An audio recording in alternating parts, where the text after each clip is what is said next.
Welcome back to Making Apple Butter with Aunt Sissy. I just did a video where I had showed everything laid out that we're getting ready to process our apple butter. So you can, to get to this point, you can watch my videos Making Apple Butter with Aunt Sissy 1, 2, and 3. Number 4, I haven't published it yet, but it did show everything laid out, so that would be a good one to watch too. So this will be number 5. So what we've got is our apple butter that we're getting ready to process. Which has applesauce, sugar, lemon juice, cinnamon, clove, and nutmeg, and allspice. Now these are our jars that we just showed them in the last video that I was boiling, and now I'm going to show you. We're just going to get these ready to go in the. We're going to put them in the boiling water canner. So I use my grabber here to. I'm just going to grab out like 3 jars. We'll just start with that. I like to keep them in here to keep them hot while I'm working. But I also need to, I like to sterilize or at least get it really hot. This is what I'm going to be using to dip my apple butter out instead of my spoon, because this I need a ladle. So got me a ladle.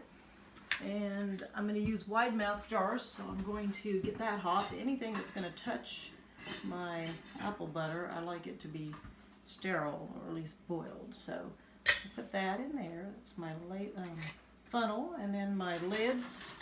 And I might just get one more jar out and let those lids sit in there and get hot.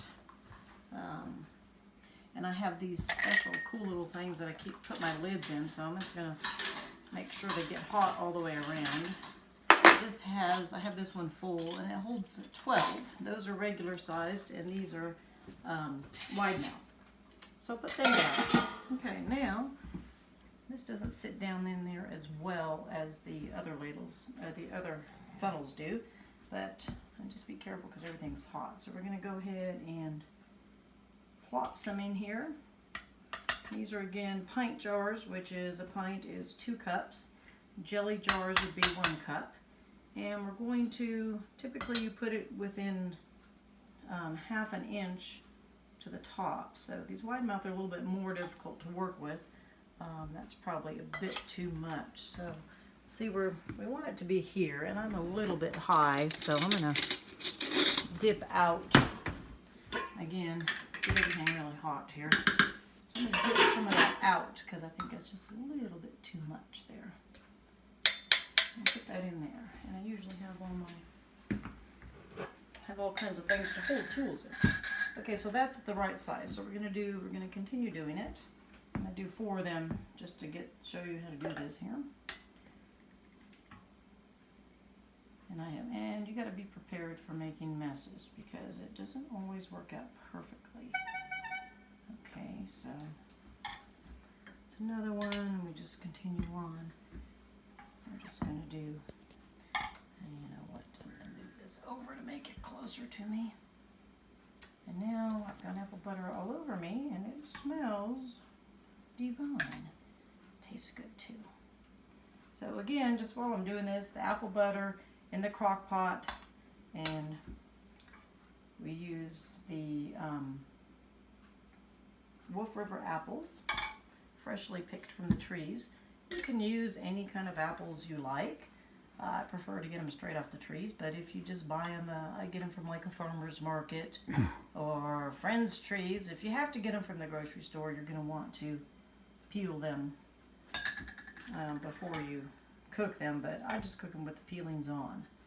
So I know I'm reaching over, so I'm kind of making a mess, but we're going to fill up 4 jars here. And this is pretty thick, but this is good. I like my apple butter to be thick. Should be thick, should not be runny. Okay, so make sure I have them about the right, because these are wide mouth, again, it's kind of hard to see where the lip is, but they're about ½ inch. So when you get down to there, now I'm just going to come over here and get some water. And these, by the way, are the apples. I'm still working on some. We worked on them last week. Those are picked and ready, and then I've cut them. And in this one, I'm making more applesauce. So I have cut them, and I'm getting ready. I'm boiling them. And these are ones that we've already done. So I've got a wet rag. I'm just going to go around and wipe off. You want to make sure you get a good seal. So I'm wiping off. If you can see that, let me move that. So I'm wiping off the rims. And then these lids that I just boiled and got hot. These are actually really old. They say 95 on them, but obviously it's going to be new. But those were, I had a lot of them from before and just didn't use them. And obviously years ago. So now I'm going to put the bands on top. Now I'm going to just wipe my little rag off because I'm going to use this. I got to make sure they're tight. So you want to screw them on there tightly. So, okay, screw it on there tightly. And they are hot, so I use this to make sure they seal pretty hot, pretty tightly. I can do, I think it holds 7 jars. I've got 4. I just don't want to make too long of a video, so we're just going to do this. Get 4 of them. Now, again, I've got to use hot pads for everything. So this is the boiling water canner, and it's just about ready to boil.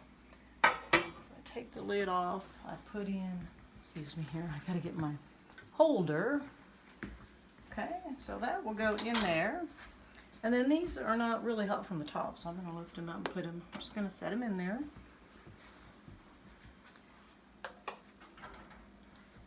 And I've got room.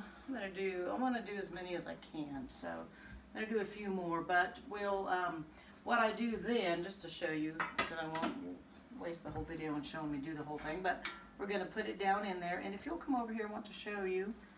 And I may add a little bit more water, but there is this is where the level is the water should be up to. With jelly jars, it has a good bit more water over it, but because these are pint-sized jars and then quarts, it's even less. But there should be 2 inches overhead of water above it. So then this will boil. Once this comes to a boil, so we cover the lid, and then we wait till it's boiling. Once it comes to a boil, we will process this, and they should be processed for 10 to 15 minutes. Actually, I like 15 minutes better. However, because we're a higher elevation and there are charts you can use, we need to process them an extra 10 minutes.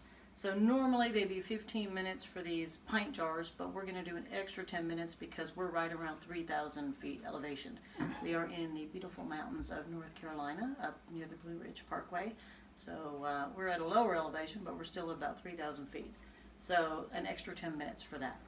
Okay, so then we'll come back after these get done and I'll show you the next step. Thank you.